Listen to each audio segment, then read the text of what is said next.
The American Yawp. Chapter 24, World War II. Section 1, Introduction. The 1930s and 1940s were trying times. A global economic crisis gave way to a global war that became the deadliest and most destructive in human history. Perhaps 80 million individuals lost their lives during World War II. The war saw industrialized genocide and nearly threatened the eradication of an entire people. It also unleashed the most fearsome technology ever used in war. And when it ended, the United States found itself alone as the world's greatest superpower. Armed with the world's greatest economy, it looked forward to the fruits of a prosperous consumer's economy.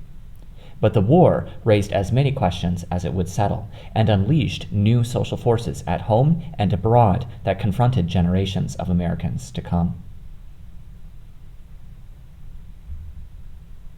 Section 2. The Origins of the Pacific War. Although the United States joined the war in 1941, 2 years after Europe exploded into conflict in 1939, the path to the Japanese bombing of Pearl Harbor, the surprise attack that threw the United States headlong into war, began much earlier.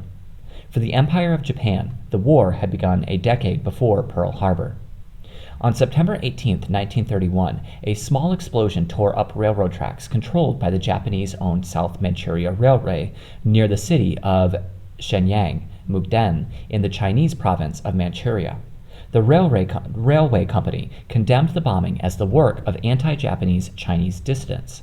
Evidence, though, suggests that the initial explosion was neither an act of Chinese anti-Japanese sentiment nor an accident, but an elaborate ruse planned by the Japanese to provide a basis for invasion.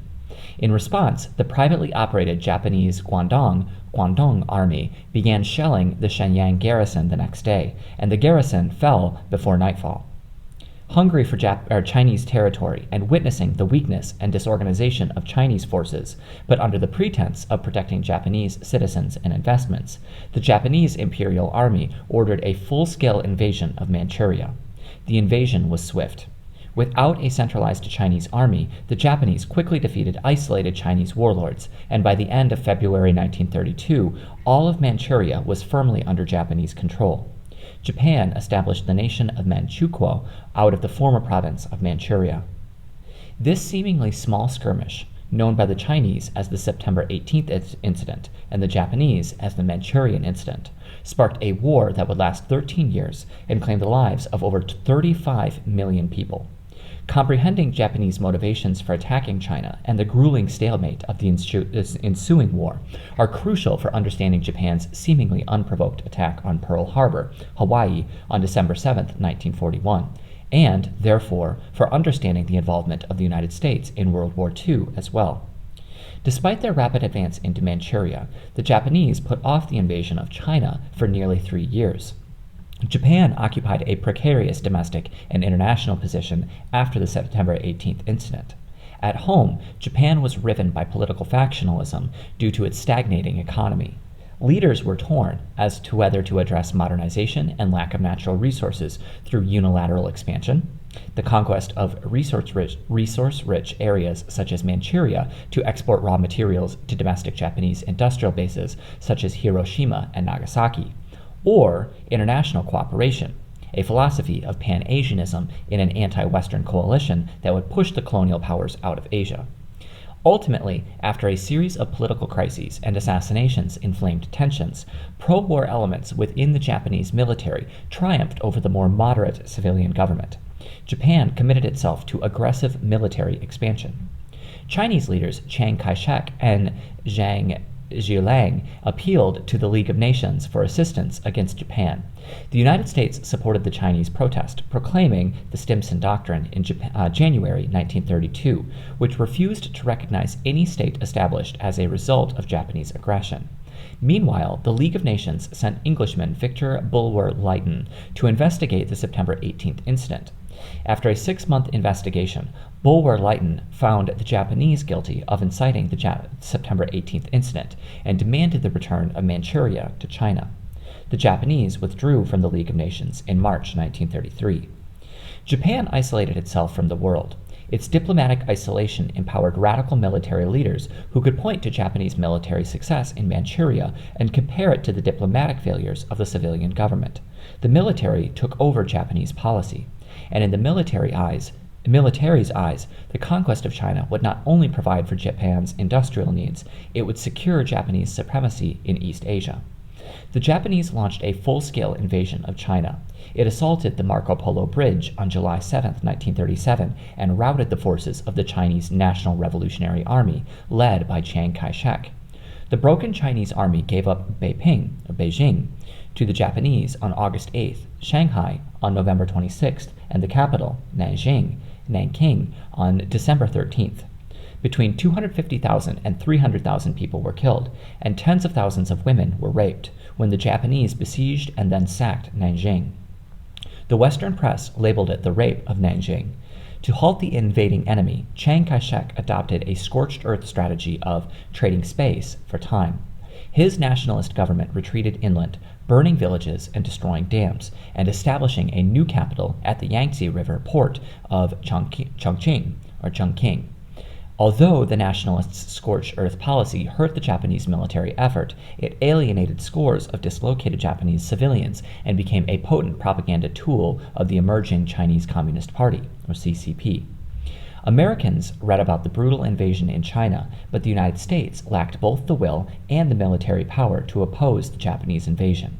After the gut-wrenching carnage of World War I, many Americans retreated toward isolationism by opposing any involvement in the conflagrations burning in Europe and Asia.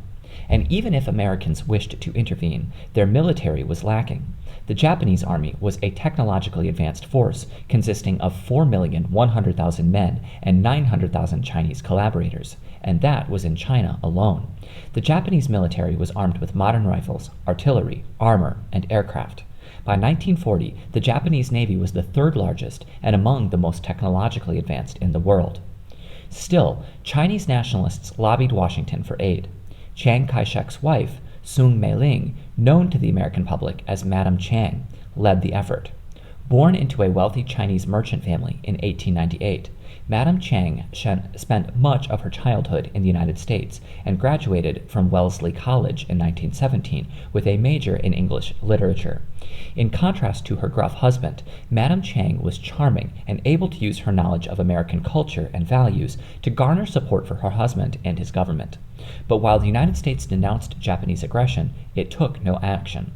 As Chinese nationalists fought for survival, the Communist Party was busy collecting people and supplies in the northwestern Shanxi province. China had been at war with itself when the Japanese came. Nationalists battled a stubborn communist insurgency. In 1935, the nationalists threw the communists out of the fertile Chinese coast, but an ambitious young commander named Mao Zedong recognized the power of the Chinese peasant population. In Shanxi, Mao recruited from the local peasantry, building his force from a meager 7,000 survivors at the end of the Long March in 1935 to a robust 1.2 million members by the end of the war. Although Japan had conquered much of the country, the nationalists regrouped and the communists rearmed. An uneasy truce paused the country's civil war and refocused efforts on the invaders. The Chinese could not dislodge the Japanese, but they could stall their advance. The war mired in stalemate.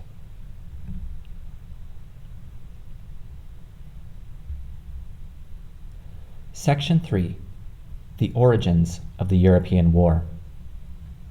Across the globe in Europe, the continent's major powers were still struggling with the after-effects of World War I, when the global economic crisis spiraled much of the continent into chaos.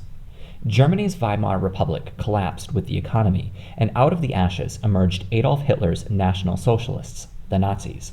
Championing German racial supremacy, fascist government, and military expansionism, Hitler rose to power and, after aborted attempts to take power in Germany, became Chancellor in 1933, and the Nazis conquered German institutions. Democratic traditions were smashed. Leftist groups were purged. Hitler repudiated the punitive damages and strict military limitations of the Treaty of Versailles. He rebuilt the German military and navy. He reoccupied regions lost during the war and remilitarized the Rhineland, the border with France. When the Spanish Civil War broke out in 1936, Hitler and Benito Mussolini, the fascist Italian leader who had risen to power in the 1920s, intervened for the Spanish fascists, toppling the communist Spanish Republican Party. Britain and France stood by warily and began to rebuild their militaries, anxious in the face of a renewed Germany, but still unwilling to draw Europe into another bloody war. In his autobiographical manifesto, Mein Kampf, Hitler advocated for the unification of Europe's German peoples under one nation and that nation's need for Lebensraum, or living space, particularly in Eastern Europe, to supply Germans with the land and resources needed for future prosperity. The Untermenschen, lesser humans, would have to go. Once in power, Hitler worked toward the twin goals of unification and expansion. In 1938, Germany annexed Austria and set its sights on the Sudetenland, a large, ethnically German area of Czechoslovakia. Britain and France, alarmed but still anxious to avoid war, agreed, without Czechoslovakia's input, that Germany could annex the region in return for a promise to stop all future German aggression. They thought that Hitler could be appeased, but it became clear that his ambitions would continue pushing German expansion. In March 1939, Hitler took the rest of Czechoslovakia and began to make demands on Poland. Britain and France promised war, and war came. Hitler signed a secret agreement, the Molotov-Ribbentrop Pact, with the Soviet Union that coordinated the splitting of Poland between the two powers and promised non-aggression thereafter. The European war began when the German Wehrmacht invaded Poland on September 1, 1939. Britain and France declared war 2 days later and mobilized their armies. Britain and France hoped that the Poles could hold out for 3 to 4 months, enough time for the Allies to intervene. Poland fell in 3 weeks. The German army, anxious to avoid the rigid, grinding war of attrition that took so many millions in the stalemate of World War I, built their new modern army for speed and maneuverability. German doctrine emphasized the use of tanks, planes, and motorized infantry that used trucks for transportation instead of marching, to concentrate forces, smash front lines, and wreak havoc behind the enemy's defenses. It was called Blitzkrieg, or Lightning War. After the fall of Poland, France and its British allies braced for an inevitable German attack. Throughout the winter of 1939 to 1940, however, fighting was mostly confined to smaller fronts in Norway. Belligerents called it the Sitzkrieg, or Sitting War. But in May 1940, Hitler launched his attack into Western Europe. Mirroring the Germans' Schlieffen Plan of 1914 in the previous war, Germany attacked through the Netherlands and Belgium to avoid the prepared French defenses along the French-German border. Poland had fallen in 3 weeks. France only lasted a few weeks more. By June, Hitler was posing for photographs in front of the Eiffel Tower. Germany split France in half. Germany occupied and governed the north, and the south would be ruled under a puppet government in Vichy. With France under heel, Hitler turned to Britain. Operation Sea Lion, the planned German invasion of the British Isles, required air superiority over the English Channel. From June until October, the German Luftwaffe fought the British Royal Air Force, RAF, for control of the skies. Despite having fewer planes, British pilots won the so-called Battle of Britain, saving the islands from immediate invasion and prompting the new Prime Minister, Winston Churchill, to declare, quote, "Never before in the field of human conflict has so much been owed by so many to so few," end quote. If Britain was safe from invasion, it was not immune from additional air attacks.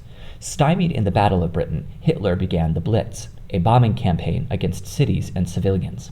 Hoping to crush the British will to fight, the Luftwaffe bombed the cities of London, Liverpool, and Manchester every night from September to the following May. Children were sent far into the countryside to live with strangers to shield them from the bombings. Remaining residents took refuge in shelters and subway tunnels, emerging each morning to put out fires and bury the dead. The Blitz ended in June 1941 when Hitler, confident that Britain was temporarily out of the fight, launched Operation Barbarossa, the invasion of the Soviet Union.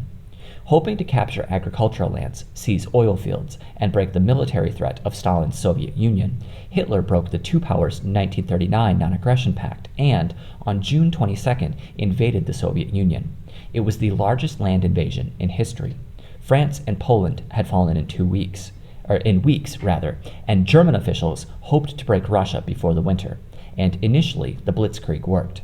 The German military quickly conquered enormous swaths of land and netted hundreds of thousands of prisoners. but Russia was too big, and the Soviets were willing to sacrifice millions to stop the fascist advance. After recovering from the initial shock of the German invasion, Stalin moved his factories east of the Urals, out of the range of the Luftwaffe. He ordered his retreating army to adopt a scorched earth policy, to move east and to destroy food, rails, and shelters to stymie the advancing German army. The German army slogged forward. It split into 3 pieces and stood at the gates of Moscow, Stalingrad, and Leningrad, but supply lines now stretched thousands of miles. Soviet infrastructure had been destroyed, partisans harried German lines, and the brutal Russian winter arrived. Germany had won massive gains, but the winter found Germany exhausted and overextended.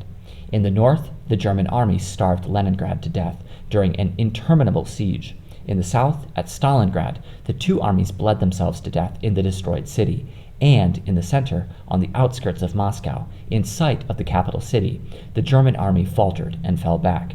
It was the Soviet Union that broke Hitler's army. 25 million Soviet soldiers and civilians died during the Great Patriotic War, and roughly 80% of all German casualties during the war came on the Eastern Front. The German army and its various conscripts suffered 850,000 casualties at the Battle of Stalingrad alone. In December 1941, Germany began its long retreat. Section 4. The United States and the European War. While Hitler marched across Europe, the Japanese continued their war in the Pacific. In 1939, the United States dissolved its trade treaties with Japan, and the following year cut off supplies of war materials by embargoing oil, steel, rubber, and other vital goods. It was hoped that economic pressure would shut down the Japanese war machine. Instead, Japan's resource-starved military launched invasions across the Pacific to sustain its war effort.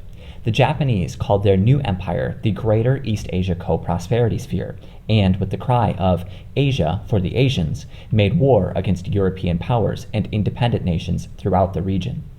Diplomatic relations between Japan and the United States collapsed. The United States demanded that Japan withdraw from China. Japan considered the oil embargo a de facto declaration of war.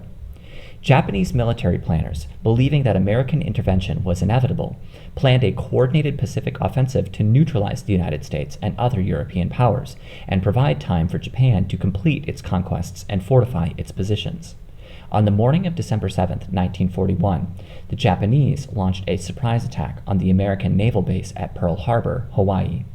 Japanese military planners hoped to destroy enough battleships and aircraft carriers to cripple American naval power for years. 2,400 Americans were killed in the attack. American isolationism fell at Pearl Harbor. Japan also assaulted Hong Kong, the Philippines, and American holdings throughout the Pacific, but it was the attack on Hawaii that threw the United States into the global conflict. Franklin Roosevelt called December 7th a date which will live in infamy, and called for a declaration of war, which Congress answered within hours. Within a week of Pearl Harbor, the United States had declared war on the entire axis, turning 2 previously separate conflicts into a true world war. The American war began slowly. Britain had stood alone militarily in Europe, but American supplies had bolstered their resistance. Hitler unleashed his U-boat wolf packs in the Atlantic Ocean with orders to sink anything carrying aid to Britain. But Britain's and the United States' superior tactics and technology won them the Battle of the Atlantic.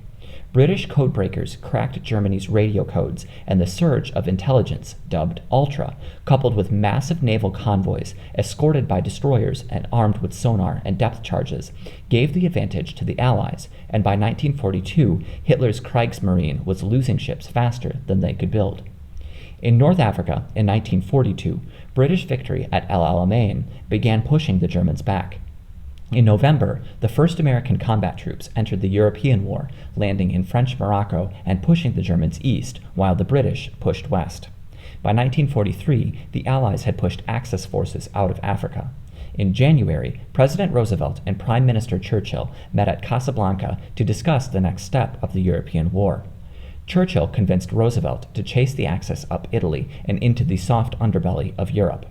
Afterward, Roosevelt announced to the press that the Allies would accept nothing less than unconditional surrender. Meanwhile, the Army Air Force, AAF, sent hundreds and eventually thousands of bombers to England in preparation for a massive strategic bombing campaign against Germany. The plan was to bomb Germany around the clock.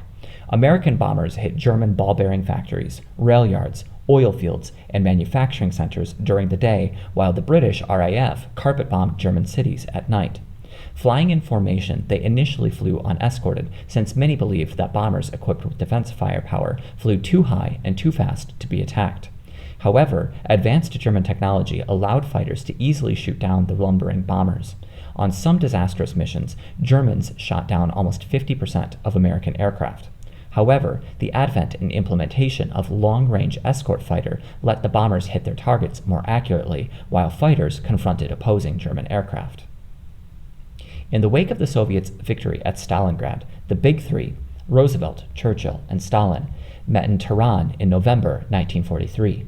Dismissing Africa and Italy as a sideshow, Stalin demanded that Britain and the United States invade France to relieve pressure on the Eastern Front. Churchill was hesitant, but Roosevelt was eager.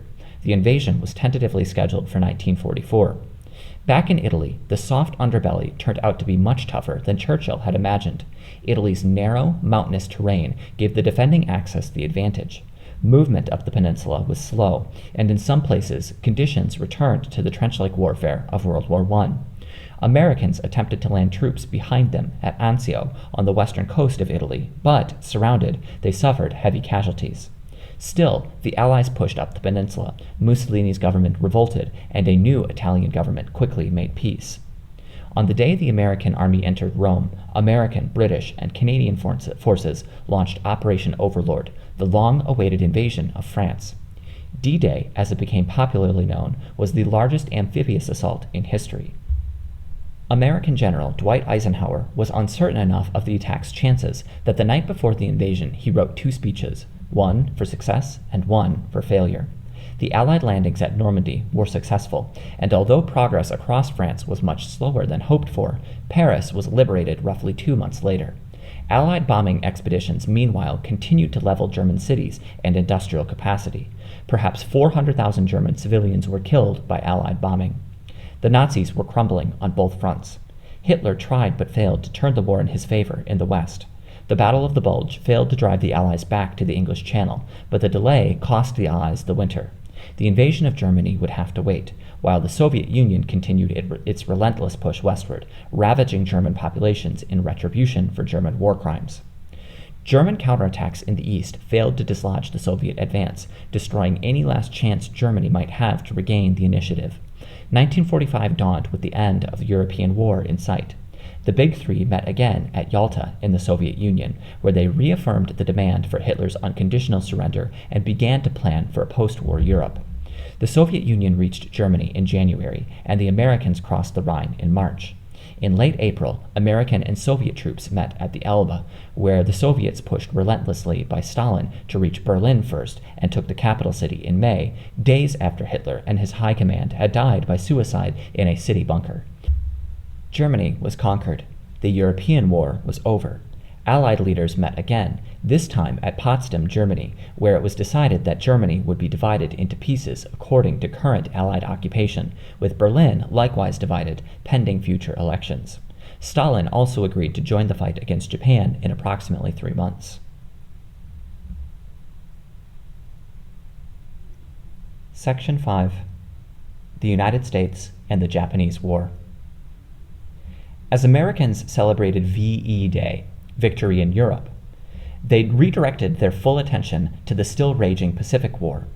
As in Europe, the war in the Pacific started slowly.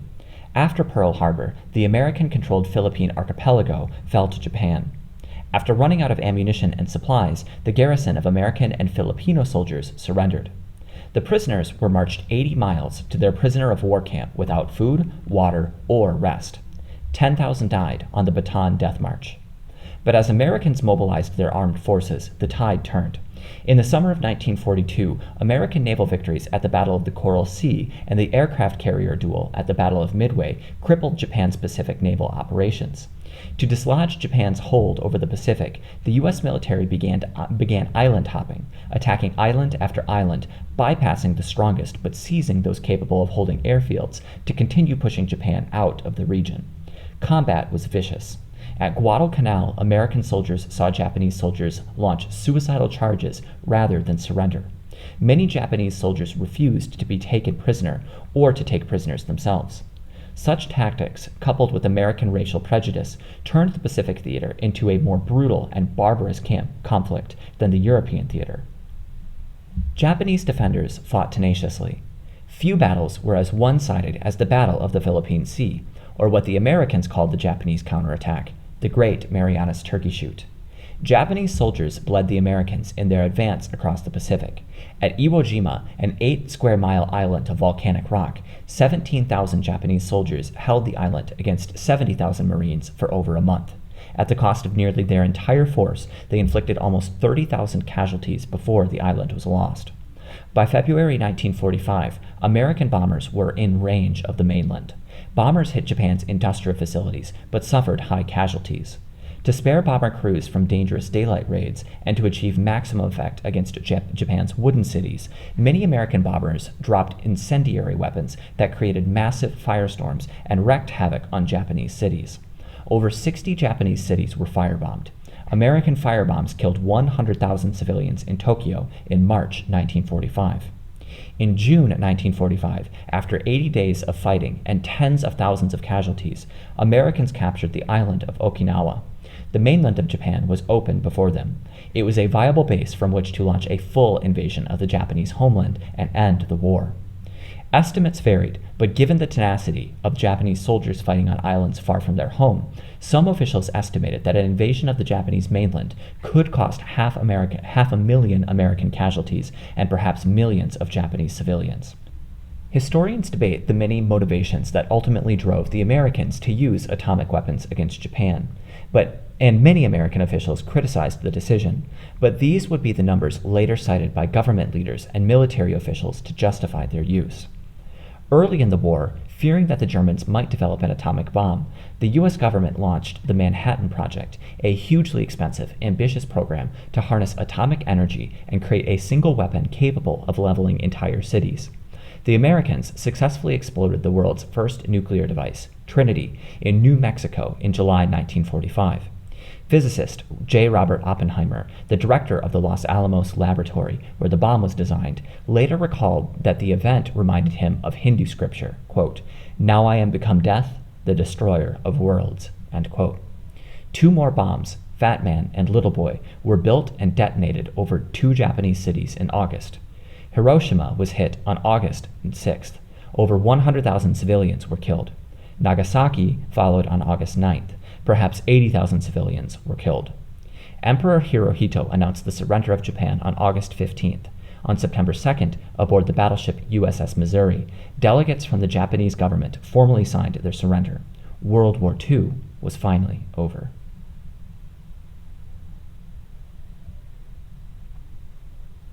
Section 6. Soldiers' Experiences. Almost 18 million men served in World War II. Volunteers rushed to join the military after Pearl Harbor, but the majority, over 10 million, were drafted into service. Volunteers could express their preference for assignment, and many preempted the draft by volunteering. Regardless, recruits judged IA, fit for service, were moved into basic training, where soldiers were developed physically and trained in the basic use of weapons and military equipment. Soldiers were indoctrinated into the chain of command and introduced into military life. After basic, soldiers moved on to more specialized training. For example, combat infantrymen received additional weapons and tactical training, and radio operators learned transmission codes and the operation of field radios. Afterward, an individual's experience varied depending on what service he entered and to what theater he was assigned. Soldiers and Marines bore the brunt of the on-the-ground combat. After transportation to the front by trains, ships, and trucks, they could expect to march carrying packs weighing anywhere from 20 to 50 pounds, containing rations, ammunition, bandages, tools, clothing, and miscellaneous personal items in addition to their weapons. Sailors, once deployed, spent months at sea operating their assigned vessels. Larger ships, particularly aircraft carriers, were veritable floating cities. In most, sailors lived and worked in cramped conditions, often sleeping in bunks stacked in rooms housing dozens of sailors. Senior officers received small rooms of their own. 60,000 American sailors lost their lives in the war. During World War II, the Air Force was still a branch of the U.S. Army, and soldiers served in ground and air crews. World War II saw the institutionalization of massive bombing campaigns against cities in industrial production. Large bombers, like the B-17 Flying Fortress, required pilots, navigators, bombardiers, radio operators, and 4 dedicated machine gunners. Airmen on bombing raids left from bases in England or Italy or from Pacific Islands and endured hours of flight before approaching enemy territory. At high altitude and without pressurized cabins, crews used oxygen tanks to breathe, and on-board temperatures plummeted. Once in enemy airspace, crews confronted enemy fighters and anti-aircraft flak from the ground. While fighter pilots flew as escorts, the Air Corps suffered heavy casualties. Tens of thousands of airmen lost their lives. On the ground, conditions varied. Soldiers in Europe endured freezing winters, impenetrable French hedgerows, Italian mountain ranges, and dense forests. Germans fought with a Western mentality familiar to Americans. Soldiers in the Pacific endured heat and humidity, monsoons, jungles, and tropical diseases, and they confronted an unfamiliar foe. Americans, for instance, could understand surrender as prudent. Many Japanese soldiers saw it as cowardice. What Americans saw as a fanatical waste of life, the Japanese saw as brave and honorable. Atrocities flourished in the Pacific at a level unmatched in Europe.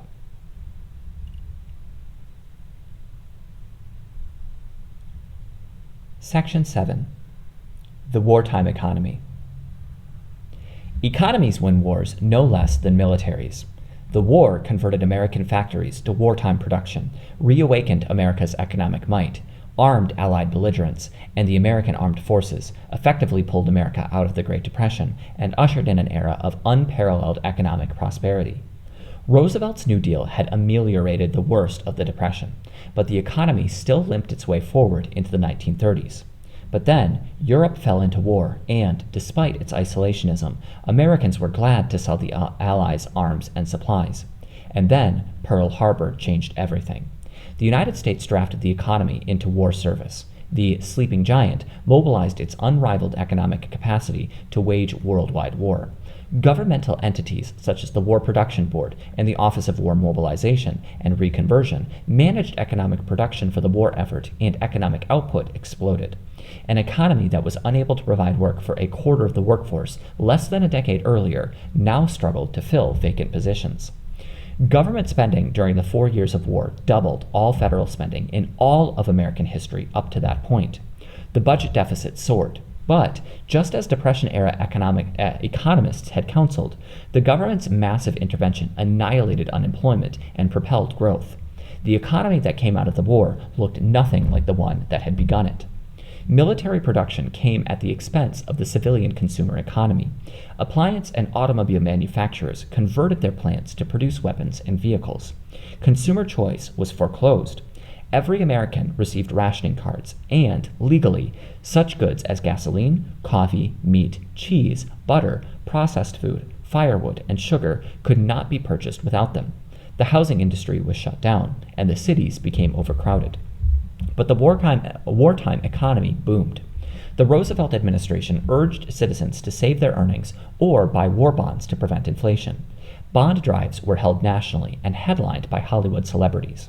Such drives were hugely successful. They not only funded much of the war effort, they helped tame inflation as well. So too did tax rates. The federal government raised income taxes and boosted the top marginal tax rate to 94%. With the economy booming and 20 million American workers placed into military service, unemployment virtually disappeared. And yet, limits remained. Many defense contractors still refused to hire black workers. A. Philip Randolph in 1941 threatened to lead a march on Washington in protest, compelling Roosevelt to issue Executive Order No. 8802 and the Fair Employment Practice in Defense Industries Act, which established the Fair Employment Practices Committee, FEPC, to end racial discrimination in the federal government and the defense industry. During the war, more and more African Americans continued to leave the agrarian South for the industrial North. And as more and more men joined the military and more positions went unfilled, women joined the workforce en masse. Other American producers looked outside the United States, southward to Mexico, to fill its labor force. Between 1942 and 1964, the United States contracted thousands of Mexican nationals to work in American agriculture and railroads in the Bracero program. Jointly administered by the State Department, the Department of Labor, and the Department of Justice, the binational agreement secured 5 million contracts across 24 states. With factory work proliferating across the country and agricultural labor experiencing severe labor shortages, the presidents of Mexico and the United States signed an agreement in July 1942 to bring the first group of legally contracted workers to California. Discriminatory policies toward people of Mexican descent prevented Bracero contracts in Texas until 1947. The Bracero program survived the war, enshrined in law until the 1960s when the United States liberalized its immigration laws. Though Braceros suffered exploitative labor conditions, for the men who participated in the program was a mixed blessing.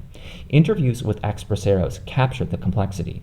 Quote, "They would call us pigs. They didn't have to treat us that way," end quote, said one of his employers, while another said, quote, "For me, it was a blessing, and the United States was a blessing.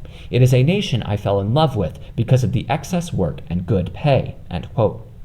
After the exodus of Mexican migrants during the Depression, the program helped reestablish Mexican migration, institutionalized migrant farm work across much of the country, and further planted a Mexican presence in the southern and western United States.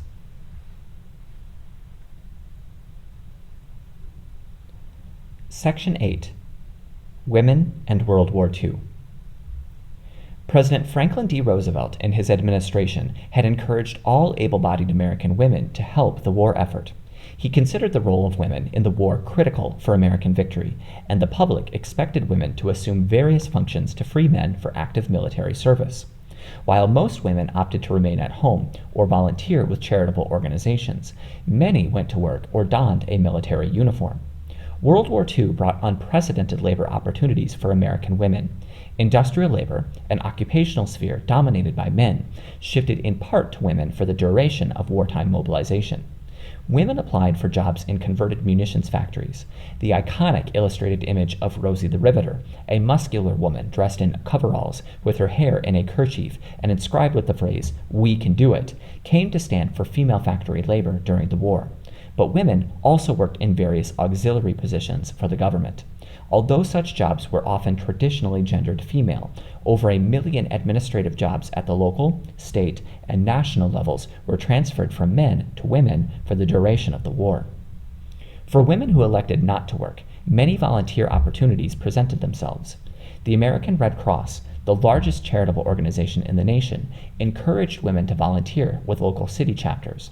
Millions of women organized community social events for families, packed and shipped almost 500,000 tons of medical supplies overseas, and prepared 27 million care packages of non-perishable items for American and other Allied prisoners of war.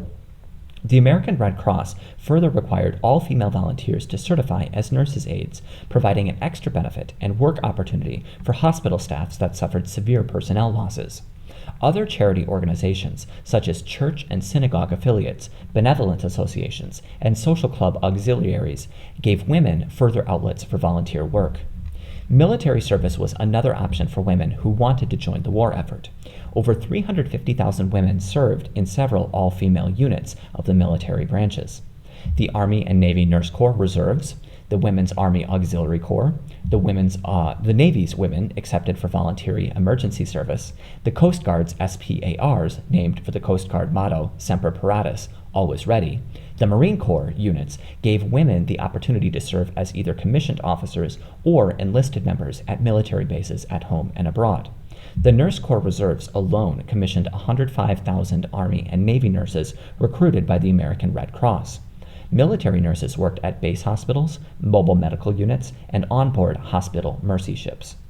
Jim Crow segregation in both the civilian and military sectors remained a problem for black women who wanted to join the war effort. Even after President Roosevelt signed Executive Order 8802 in 1941, supervisors who hired black women still often relegated them to the most menial tasks on the factory floors. Segregation was further upheld in factory lunchrooms, and many black women were forced to work at night to keep them separate from whites. In the military, only the Women's Army Auxiliary Corps and the Nurse Corps Reserves accepted black women for active service, and the Army set a limited quota of 10% of total and end strength for black female officers and enlisted women and segregated black units on active duty.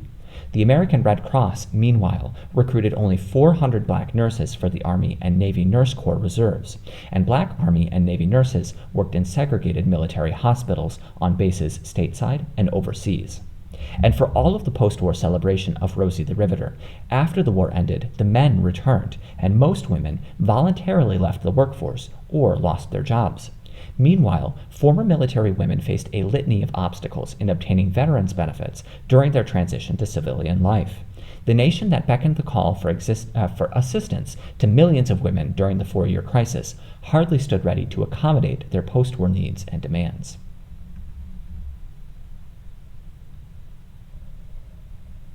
Section 9. Race and World War II. World War II affected nearly every aspect of life in the United States, and America's racial relationships were not immune. African Americans, Mexicans, and Mexican Americans, Jews, and Japanese Americans were profoundly impacted. In early 1941, months before the Japanese attack on Pearl Harbor, A. Philip Randolph, president of the Brotherhood of Sleeping Car Porters, the largest black trade union in the nation, made headlines by threatening President Roosevelt with a march on Washington, D.C. In this crisis of democracy, Randolph said, defense industries refused to hire African Americans, and the armed forces remained segregated. In exchange for Randolph calling off the march, Roosevelt issued Executive Order 8802, banning racial and religious discrimination in defense industries and establishing the FEPC to monitor defense industry hiring practices. While the armed forces remained segregated throughout the war, and the FEPC had limited influence, the order showed that the federal government could stand against discrimination. The black workforce in defense industries rose from 3% in 1942 to 9% in 1945. More than 1 million African Americans fought in the war.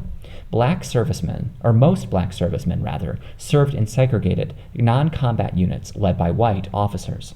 Some gains were made, however.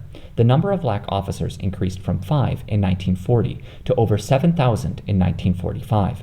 The all-black pilot squadrons, known as the Tuskegee Airmen, completed more than 1,500 missions, escorted heavy bombers into Germany, and earned several hundred merits and medals.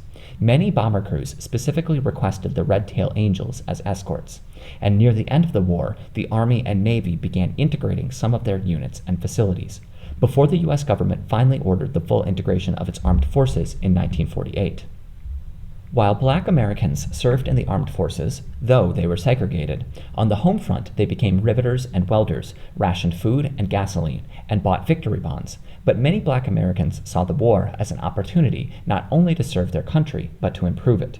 The Pittsburgh Courier, a leading black newspaper, spearheaded the Double V campaign.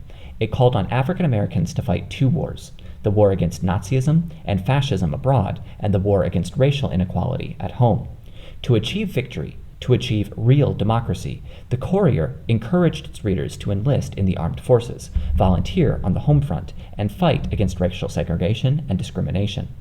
During the war, membership in the NAACP jumped tenfold, from 50,000 to 500,000. The Congress of Racial Equality, or CORE, was formed in 1942 and spearheaded the method of nonviolent direct action to achieve desegregation. Between 1940 and 1950, some 1.5 million black Southerners, the largest number of any decade since the beginning of the Great Migration, also indirectly demonstrated their opposition to racism and violence by migrating out of the Jim Crow South to the North. But transitions were not easy. Racial tensions erupted in 1943 in a series of riots in cities such as Mobile, Beaumont, and Harlem. The bloodiest race riot occurred in Detroit and resulted in the death of 25 black and 9 white Americans. Still, the war ignited in African Americans an urgency for equality that they would carry with them into subsequent years. Many Americans had to navigate American prejudice. and America's entry into the war left foreign nationals from the belligerent nations in a precarious position. The Federal Bureau of Investigation, or FBI, targeted many on suspicions of disloyalty for detainment, hearings, and possible internment under the Alien Enemy Act. Those who received an order for internment were sent to government camps secured by barbed wire and armed guards. Such internments were supposed to be for cause. Then, on February 19, 1942, President Roosevelt signed Executive Order 9066, authorizing the removal of any persons from designated exclusion zones, which ultimately covered nearly a third of the country, at the discretion of military commanders. 30,000 Japanese Americans fought for the United States in World War II, but wartime anti-Japanese sentiment built on historical prejudices, and under the order, people of Japanese descent, both immigrants and American citizens, were detained and placed under the custody of the War Relocation Authority, the civil agency that supervised their relocation to internment camps. They lost their homes and jobs. Over 10,000 German nationals and a smaller number of Italian nationals were interned at various times in the United States during World War II. But American policies disproportionately targeted the Japanese descendant populations, and individuals did not receive personalized reviews prior to their internment. This policy of mass exclusion and detention affected over 110,000 Japanese and Japanese-descended individuals. 70,000 were American citizens. In its 1982 report, Personal Justice Denied, the congressionally appointed Commission on Wartime Relocation and Internment of Civilians concluded that the broad historical causes shaping the relocation program were, quote, race prejudice, war hysteria, and a failure of political leadership, end quote. Although the exclusion orders were found to have been constitutionally permissible under the vagaries of national security, they were later judged, even by military and judicial leaders of the time, to have been a grave injustice against the people of Japanese descent. In 1988, President Reagan signed a law that formally apologized for internment and provided reparations to surviving internees. But if actions taken during the war would later prove repugnant, so too could inaction. As the Allies pushed into Germany and Poland, they uncovered the full extent of Hitler's genocidal atrocities. The Allies liberated massive camp systems set up for the imprisonment, forced labor, and extermination of all those deemed racially, ideologically, or biologically unfit by Nazi Germany. But the Holocaust, the systematic murder of 11 million civilians, including 6 million Jews, had been underway for years. How did America respond? Initially, American officials expressed little official concern for Nazi persecutions. At the first signs of trouble in the 1930s, the State Department and most U.S. embassies did relatively little to aid European Jews. Roosevelt publicly spoke out against the persecution and even withdrew the U.S. ambassador to Germany after Kristallnacht. He pushed for the 1938 Evian Conference in France, in which international leaders discussed the Jewish refugee problem and worked to expand Jewish immigration quotas by tens of thousands of people per year. But the conference came to nothing, and the United States turned away countless Jewish refugees who requested asylum in the United States. In 1939, the German ship St. Louis carried over 900 Jewish refugees. They could not find a country that would take them. The passengers could not receive visas under the U.S. quota system.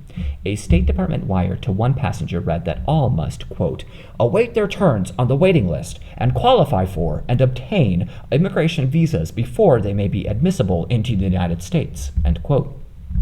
The ship cabled the president for special privilege, but the president said nothing. The ship was forced to return to Europe. Hundreds of the St. Louis passengers would perish in the Holocaust. Anti-Semitism still permeated the United States. Even if Roosevelt wanted to do more, it's difficult to trace his own thoughts and personal views. He judged the political price for increasing immigration quotas as too high. In 1938 and 1939, the U.S. Congress debated the Wagner-Rogers Bill, an act to allow 20,000 German Jewish children into the United States. First Lady Eleanor Roosevelt endorsed the measure, but the president remained publicly silent. The bill was opposed by roughly two-thirds of the American public and was defeated. Historians speculate that Roosevelt, anxious to protect the New Deal and his rearmament programs, was unwilling to expend political capital to protect foreign groups that the American public had little interest in protecting. Knowledge of the full extent of the Holocaust was slow in coming. When the war began, American officials, including Roosevelt, doubted initial reports of industrial death camps. But even when they conceded their existence, officials pointed to their genuinely limited operations. The most plausible response was for the U.S. military to bomb either the camps or the railroads leading to them. But those options were rejected by military and civilian officials who argued that it would do little to stop the deportations, would distract from the war effort, and would cause casualties among concentration camp prisoners. Whether bombing would have saved lives remains a hotly debated question. Late in the war, Secretary of the Treasury Henry Morgenthau, himself born into a wealthy New York Jewish family, pushed through major changes in American policy. In 1944, he formed the War Refugees Board, the WRB, and became a passionate advocate for Jewish refugees. The WRB saved perhaps 200,000 Jews and 20,000 others. Morgenthau also convinced Roosevelt to issue a public statement condemning the Nazis' persecution. But it was already 1944, and such policies were far too little, far too late.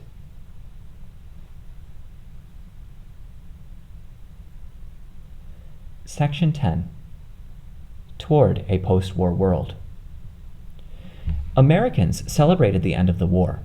At home and abroad, the United States looked to create a post-war order that would guarantee global peace and domestic prosperity. Although the alliance of convenience with Stalin's Soviet Union would collapse, Americans nevertheless looked for the means to ensure post-war stability and economic security for returning veterans. The inability of the League of Nations to stop German, Italian, and Japanese aggressions caused many to question whether any global organization or agreements could ever ensure world peace.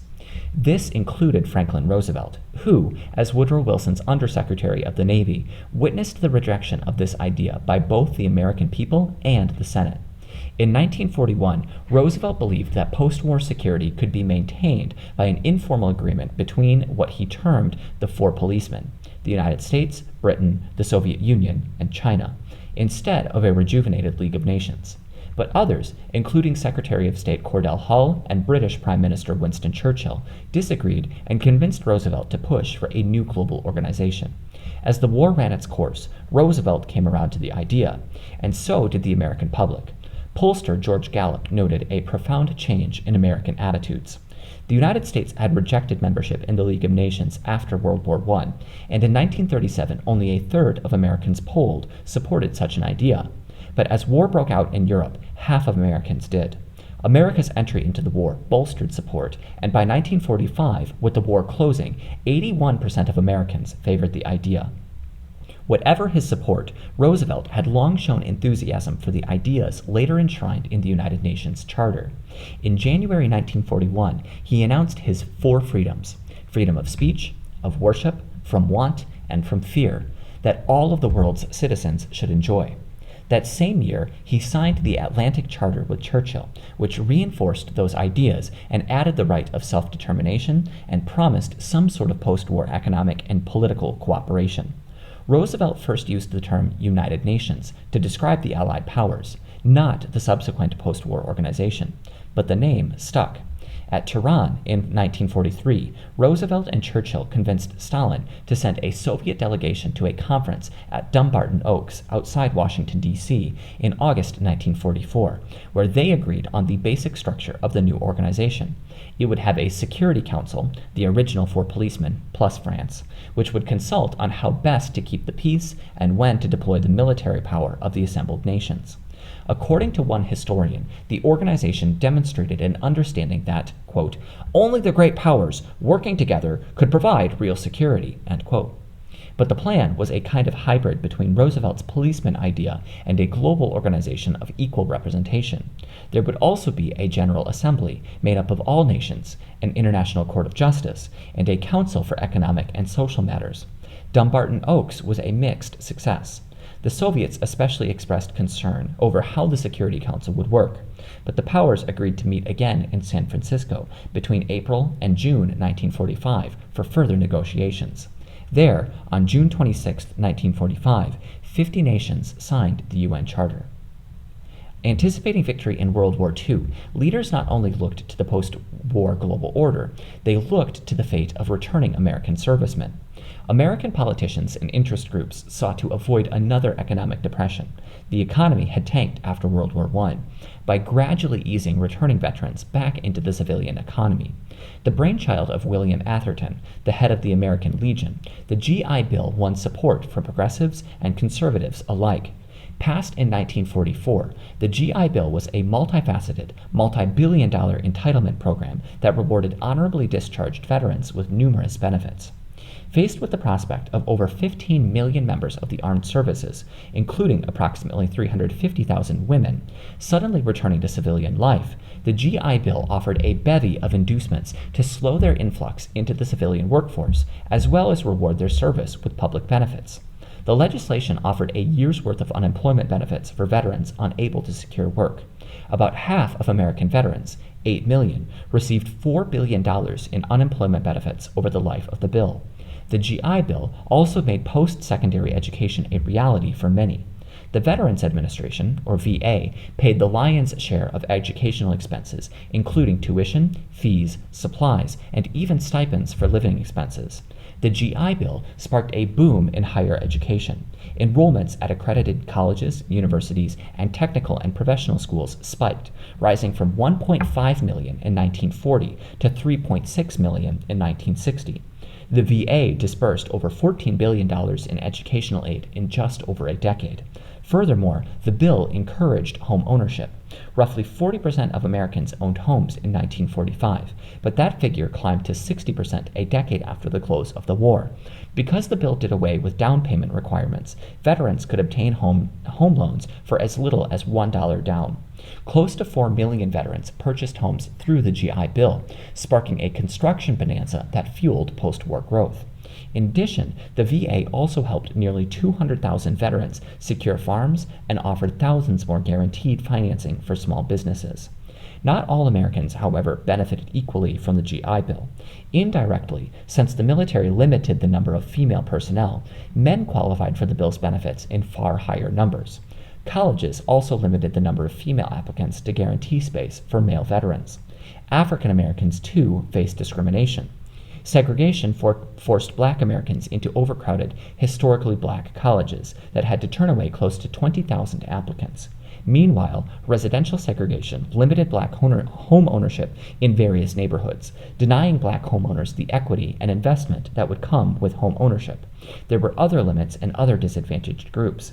Veterans accused of homosexuality, for instance, were similarly unable to claim GI benefits. The effects of the GI Bill were significant and long-lasting. It helped sustain the great post-war economic boom, and, even if many could not attain it, it nevertheless established the hallmarks of American middle-class life.